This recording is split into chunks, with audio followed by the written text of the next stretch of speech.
Hello friends, welcome to my YouTube channel Ashok Jaga. आज हमारा topic है फाइल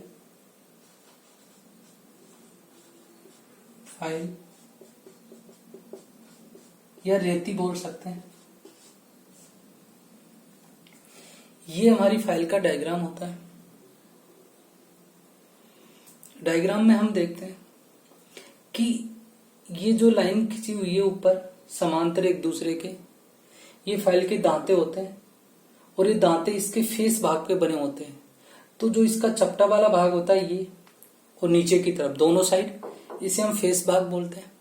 जो साइड वाला भाग होता है ये, इसे हम एज बोलते हैं या इसे किनारा बोल सकते हैं, इस साइड और इस साइड। ये आगे वाला भाग होता है, इसे टिप और पॉइंट बोलते हैं। उसके बाद में जो ये खाली भाग दिख रहा है, इसे हम हील बोलते हैं। हील के आगे हमें फाइल को टैपर बना दिया जाता है। तो टैपर के जो ऊपर वाला, फिर जो ये वाला भाग होगा ऊपर वाला, इसे हम टैग बोलेंगे, और जो साइड वाला भाग होगा उसे हम शोल्डर बोलेंगे। टैग भाग में हमने हैंडल फिट कर दिया जाता है, जो लकड़ी का बनाया जाता है। उस लकड़ी के हैंडल के आगे एक गोल छल्ला लगाया जाता है, जैसे ये हमारी फाइल होती है। ये इसका हील भाग हो गया। हील भाग के आगे ये हमारा टैग भाग हो गया, और ये हमारा शोल्डर भाग हो गया, ये साइड का शोल्डर हो गया। तो यहां पे हमने एक ऐसे लकड़ी का हैंडल बना दिया। उस लकड़ी के हैंडल में आगे हम छल्ला लगा देते हैं धातु का।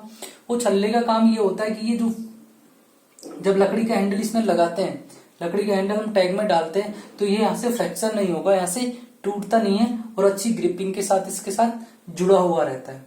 तो ये जो लकड़ी का जो हमारे धातु का छल्ला बना होता है आगे, इसे हम फेरूल बोलते हैं, इसे फेरूल बोलते हैं। आगे हम देखते हैं, सारे पार्ट्स हो गए फाइल के। आगे हम बात करते हैं कि फाइल होती क्या है। फाइल एक कटिंग टूल होता है। कटिंग टूल होता है जिसका प्रयोग धातु की सतह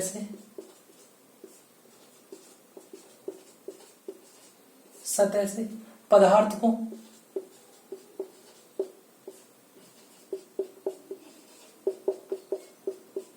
छोटे छोटे कणों के रूप में काटने में किया जाता है।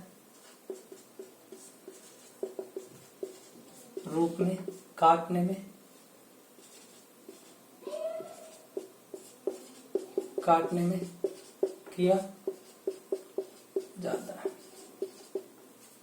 अब क्या होता है कि कोई भी हमारा जॉब हो गया, जॉब पर यदि हम उसकी सतह से जो पदार्थ के जो कण होते हैं, अनावश्यक पदार्थ होता है, उसको छोटे छोटे कणों के रूप में हटा रहे, तो उसे हम फाइलिंग बोलते हैं। उसे हम क्या बोलेंगे? अब दो वर्ड हो गए हमारे पास, एक तो फाइलिंग होता है और एक फाइल होता है। फाइलिंग हमारे पास क्या होता है कि यदि धातु की सतह से जॉब की सतह से हम यदि अनावश्यक पदार्थ को छोटे छोटे कणों के रूप में हटा रहे, तो उस प्रोसेस को हम क्या बोलते हैं? उस प्रोसेस को हम फाइल बोलते हैं। और जिस टूल के द्वारा हम हटाते हैं उसे हम फाइल बोलते हैं। उस टूल को फाइल बोलेंगे और उस प्रोसेस को हम फाइलिंग बोलेंगे। तो ये फाइलिंग करते कब है कि जब हमने हेक्साइंग कर दी या चिपिंग कर दी। अब इनके बाद में हमें जो धातु की सतह है उसे हमें समतल बनाना है, चमकदार बनाना है, या उसकी सतह एकदम हमें समतल बनानी है, चमकदार बनानी है, पॉलिश जैसी बनानी है, एकदम पॉलिश सी करनी है उसकी। तो ऐसा बनाने के लिए हम क्या करते हैं? फाइलिंग करते हैं। सतह को समतल, चमकदार या पॉलिश जैसा बनाने के लिए हम उस पर क्या कर रहे हैं? फाइलिंग कर रहे हैं। ठीक है, आगे हम बात करते हैं कि फाइलिंग हमारा अलाउंस कितना होता है और फाइलिंग परिशुद्धता कितनी होती है। फाइलिंग अलाउंस और फाइलिंग परिशुद्धता की बात करते हैं।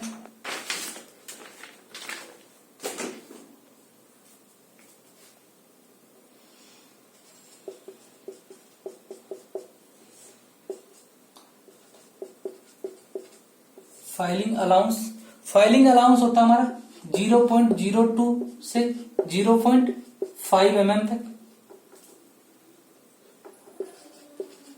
और फाइलिंग परिशुद्धता होती है 0.05 mm से 0.2 mm तक, ये हमारे फाइल की परिशुद्धता होती है। उसके बाद में हम बात करते हैं कि जब भी हम फाइलिंग करेंगे, फाइलिंग करते समय हम क्या करते हैं कि धातु की सतह पर फाइल को रगड़ते हैं, आगे पीछे आगे पीछे। तो आगे की ओर जाता है उसे फॉरवर्ड स्ट्रोक बोलते हैं। जब फाइल आगे की ओर जाएगी उसे हम फॉरवर्ड स्ट्रोक बोलते हैं। और फॉरवर्ड स्ट्रोक में ये कटिंग करता है। फॉरवर्ड स्ट्रोक में क्या करता है, फाइल कटिंग करता है, और बैक स्ट्रोक में कटिंग नहीं होती। तो हम फाइल पर जब दाब लगाएंगे, जो प्रेशर लगाते हैं, वो हमें फॉरवर्ड स्ट्रोक में ही प्रेशर लगाना चाहिए, और रिवर्स स्ट्रोक में या बैक स्ट्रोक में हमें प्रेशर नहीं लगाना चाहिए। तो एक मिनट में 40 से 60 स्ट्रोक होने चाहिए। कितने? 40 से 60 स्ट्रोक होने चाहिए। जब भी हम फाइलिंग करेंगे तो फाइलिंग के दौरान जो हमारा जॉब होगा, जॉब को वाइस के जबड़ों से 3 से 10 mm ऊपर बांधना चाहिए। जैसे हमारी वाइस है, ये वाइस के जबड़े हो गए, तो ये जो डिस्टेंस होती है, ये जो जॉब की ऊंचाई होगी यहाँ पे, वो 3 से 10 mm होनी चाहिए, तब जाके हम उस पर फाइलिंग कर सकते हैं। आगे हम देखते हैं कि जो फाइलिंग में जो मार्किंग मीडिया होता है, उसके रूप में हम प्रिसिशन ब्लू का उपयोग करते हैं। ये हमारे फाइलिंग मार्किंग मीडिया होता है, प्रिसिशन ब्लू होता है। आगे हम बात करते हैं कि जो फाइलिंग होती है, वो फाइलिंग की लंबाई कितनी होती है। हमारे इसके ये टिप या पॉइंट भाग होता है, टिप और पॉइंट भाग आगे वाला भाग होता है, इसके द्वारा हम फाइल को पहचान सकते हैं कि कौन सी फाइल है। इसके द्वारा हम फाइल की पहचान भी की जाती है, टिप और पॉइंट भाग के द्वारा, कि हमारी कौन सी फाइल है। तो फाइल के टिप या पॉइंट भाग से और जो हील के बीच का जो डिस्टेंस होगा, ये फाइल की लंबाई होता है। ये फाइल की क्या होता है, लंबाई होता है। बाकी जो टैग भाग होता है, ये फाइल की लंबाई में काउंट नहीं होता, ठीक है।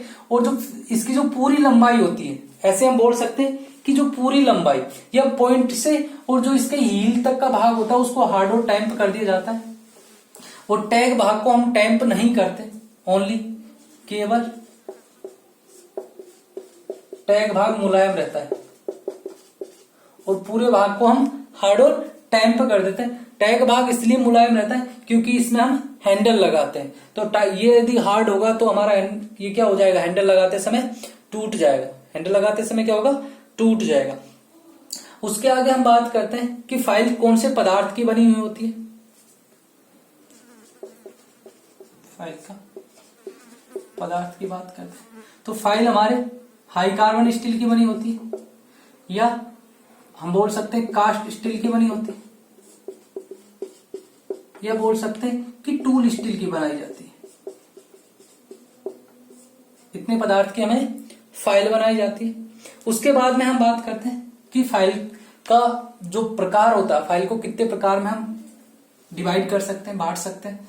तो फाइल के टाइप्स की बात करते हैं। तो फाइल को 4 भागों में बांटा जाता है। पहला, लंबाई के अकॉर्डिंग। दूसरा, दांतों के अनुसार। तीसरा, आकार के अनुसार। और चौथा, कि जो फाइल पे जो कट होते हैं, कट के अनुसार। 4 भागों में हमने फाइल को बांट दिया। तो सबसे पहले हम बात करेंगे कि लंबाई के अनुसार कौन कौन सी फाइल होती है।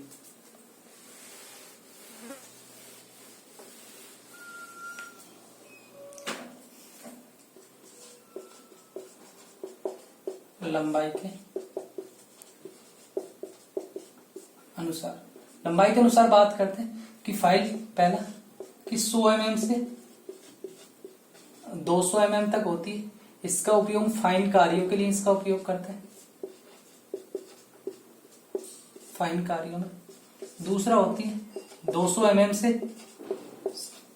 450 mm तक होती है। इसका उपयोग हम साधारण कार्यों में करते हैं। इसका उपयोग हम साधारण कार्यों में करते हैं। लंबाई के अनुसार होगी। दूसरा हम बात करते हैं दांतों के अनुसार। दूसरा हम बात करेंगे कि दांतों के अनुसार हमारी फाइल कितने प्रकार की होती है। तो दांतों के अनुसार सबसे पहले हम बात करते हैं सिंगल कट,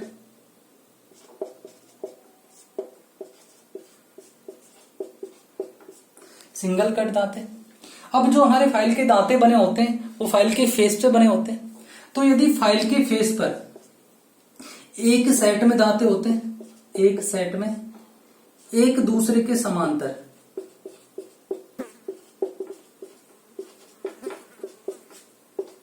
समांतर दांते कटे होते हैं। एक दूसरे के समांतर मतलब कि जैसे हमारी ये फाइल है, इस पर एक दूसरे के समांतर एक सेट में दांते कटे होते हैं ऐसे, तो उसे हम सिंगल कट बोलेंगे। अब इसके जो सेंटर से, ये हमारी फाइल हो गया, फाइल की जो सेंटर से जो दांते होते हैं वो 60 डिग्री के कोण पे होते हैं। फाइल के सेंटर से दांते 60 डिग्री के कोण पे होते हैं। कितने डिग्री के कोण पे होते हैं? ये जो फाइल के सेंटर से जो हमारे दांते होंगे वो 60 डिग्री के कोण पे होते हैं। आगे हम बात करते हैं, ठीक है। अब जो इनका उपयोग होता है, अब जो ये कोण होता है, ये हमारा ऐसे कोण होता है, ये हमारी ऐसे हमारे दांते कटे होते हैं एक दूसरे के समांतर। ये फाइल की सेंटर एक्सिस होगी, तो ये हमारा एंगल 60 डिग्री का होना चाहिए। ये एंगल हमारा कितना होना चाहिए? 60 डिग्री का एंगल होना चाहिए। उसके बाद में हम बात करते हैं इसका उपयोग कहां पे करते हैं। तो इसका उपयोग मुलायम पदार्थों में करते हैं, मुलायम पदार्थों की कटिंग करने के लिए। मुलायम पदार्थों में बात करता हूं, एल्यूमिनियम हो गया, पीतल हो गया, तांबा हो गया, ऐसी जगह पर हम इस फाइल का उपयोग करते हैं। उसके बाद में हम बात करते हैं दूसरी फाइल। दूसरी फाइल होती है हमारे पास, मुलायम पदार्थों में इसका उपयोग करेंगे, या हम बोल सकते हैं इसका उपयोग हम फाइन फिनिशिंग के लिए करते हैं। फाइन फिनिशिंग के लिए, फाइन फिनिशिंग के लिए भी हम इसका उपयोग करते हैं। दूसरी हमारी आती है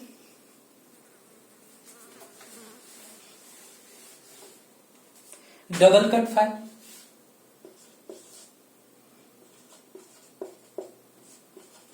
डबल कट दांते फाइल। इसमें क्या होगा, अब पहले हमारे जो फाइल पे दांते थे वो हमारे कहते कि जैसे हमारे पास ये दांते थे, ये हमारे पास फाइल थी, इस पर जो दांते कटे हुए थे, जो हमारी फाइल पर दांते कटे हुए थे वो 60 डिग्री पर कटे हुए थे और एक दूसरे के समांतर पे थे और सेंटर एक्सिस पे 60 डिग्री पे कटे हुए थे। तो ये जो दांते, पहले तो दांते हमारे 60 डिग्री पे कटे होते हैं, इन दांतों को क्रॉस करके 75 से 80 डिग्री पर एक और दांते काट दिए जाते हैं। तो क्या होगा कि ये दांते हमारे 60 डिग्री पे होंगे, ये दांते हमारे 60 डिग्री पे होंगे। अब इन दांतों को क्रॉस करके, इन दांतों को क्रॉस करके, ये हमने क्रॉस किया, ये हमने क्या कर दिया, क्रॉस कर दिया। अब इन दांतों को हमने क्रॉस करके और हमने दूसरे दांते काट दिए। ये हमारा एंगल कितना हो गया, ये हमारा एंगल हो गया 75 से 80 डिग्री। 75 से 80 डिग्री पर हमने दांते काट दिए। कहीं कहीं ये एंगल 70 डिग्री भी बताता है, ठीक है। तो 75 से 80 या 70 डिग्री ऑप्शन में आ जाए तो उसको भी आप करेक्ट कर देना। तो हमने क्या कर दिया, 75 से 80 डिग्री पे दांते काट दिए। तो जो हमारे 60 डिग्री पे दांते कटे होते हैं, जो हमारे 60 डिग्री पे जो हमारे दांते कटे होते हैं उसे हम ओवर कट बोलते हैं। 60 डिग्री वालों को हम ओवर कट बोलते हैं, ओवर कट। और जो हमारे 70 से, या बोल सकते हैं 75 से 80 या 70 डिग्री पे कटे होते हैं, इसे अपकट दांते बोलते हैं, अपकट दांते बोलते हैं। ये हमारे 60 डिग्री के क्रॉस पर बने होते हैं। इसका उपयोग हम कहां पे करते हैं कि अधिक धातु काटने के लिए। दांते अधिक होंगे तो अधिक धातु काटने के लिए, अधिक पदार्थ काटने के लिए। जब अधिक पदार्थ काटेगा तो फिनिशिंग अच्छी नहीं होगी, तो फिनिशिंग अच्छी नहीं होगी तो साधारण कार्यों में इसका उपयोग करेंगे, साधारण कार्यों में इसका उपयोग करेंगे। आगे हम बात करते हैं तीसरा, राफ्स कट आता है। राफ्स कट फाइल। राफ्स कट फाइल का मतलब क्या होता है कि जो इस पे दांते कटे होते हैं वो उभरे हुए या त्रिकोण जैसे होते हैं। जो हमारा त्रिकोण होता है, त्रिकोण पंच जैसे इस पे दांते बने होते हैं। जैसे हमारे पास ये फाइल है तो इस पे दांते बने होंगे, ऐसे हमारे दांते बने होते हैं इस पे।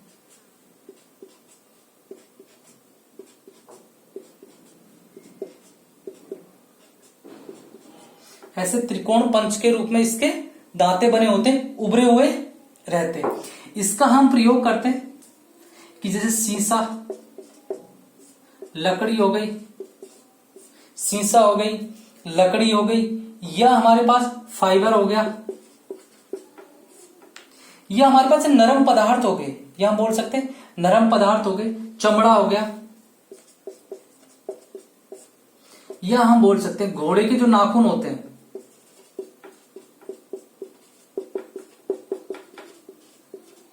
या हम बोल सकते हैं एक इंपॉर्टेंट चीज बताता हूं कि जो हमारी हैम्बर होती है, ये हैम्बर का हैंडल होता है और आगे से हैम्बर के हैंडल को थोड़ा टेपर बनाया जाता है। क्या बनाया जाता है? टेपर बनाया जाता है। तो यहाँ पे जो टेपर बनाने के लिए, हैम्बर के हैंडल को आगे से टेपर बनाने के लिए किसका उपयोग करते हैं? राफ्स कट फाइल का उपयोग करते हैं। घोड़ों के नाखून को घिसने के लिए राफ्स कट फाइल का उपयोग करते हैं। लकड़ी, शीशा, फाइबर आदि के लिए भी हम राफ्स कट फाइल का उपयोग करते हैं। इसके जो मतलब कट होते हैं वो थोड़े उभरे हुए त्रिकोण पंच के रूप में होते हैं। अगली हम बात करते हैं चौथी, सर्कुलर फाइल। कौन सी? सर्कुलर फाइल की बात करते हैं, या वृत्ताकार कट फाइल। इस पे दांते बने होते हैं, वो वृत्ताकार फॉर्म में होते हैं।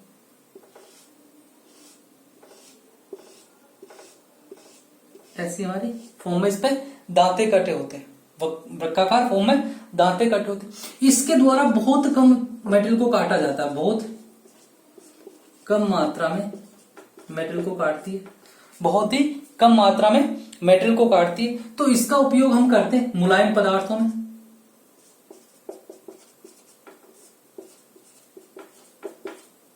मुलायम पदार्थों में और फाइन फिनिशिंग के लिए, फाइन फिनिशिंग के लिए करते हैं। और एक हमारा एक क्वेश्चन और बनता है कि जो नरम पदार्थों को जो फाइल काटती है, जो नरम पदार्थों को जो फाइल काटती है उसे हम विक्सन फाइल भी बोलते हैं। इस फाइल को हम विक्सन फाइल भी बोलते हैं या रिजिड फाइल भी बोलते हैं। तो हम बोल सकते हैं कि जो सर्कुलर फाइल है उसका उपयोग बहुत कम मात्रा में पदार्थ को काटने के लिए किया जाता है। इसका प्रयोग नरम पदार्थों के लिए किया जाता है, नरम धातुओं के लिए। इसका उपयोग नरम धातुओं के लिए किया जाता है, फाइन फिनिशिंग के लिए किया जाता है। इसे हम विक्सन फाइल या रिजिड फाइल भी बोलते हैं।